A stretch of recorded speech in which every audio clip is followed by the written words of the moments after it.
করবেন সেটা আপনাদেরকে দেখিয়ে দিচ্ছি। এই যে রিচার্জ অপশনে যাবেন, এখানে ঢুকবেন। ঢোকার পর এখানে ডলার দিয়েও ডিপোজিট করা যায়।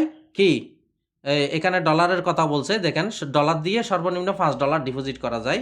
যাই হোক, এই আর বিকাশ দিয়ে ডিপোজিট করলে সর্বনিম্ন $500 ডিপোজিট রাখছে। দেখেন এখানে লেখা আছে, এই লেখাগুলো পড়বেন।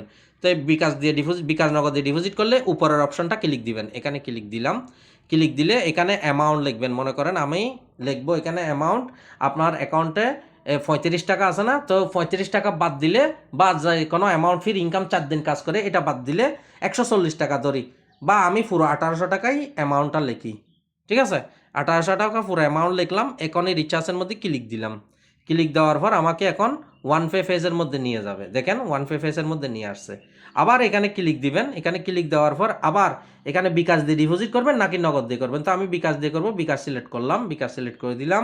এখানে ক্লিক দিলাম, আমাকে বিকাশে নিয়ে যাবে। এখানে কিন্তু খুব সাবধানে বিকাশ নগদ সিলেক্ট করতে খুব সাবধান।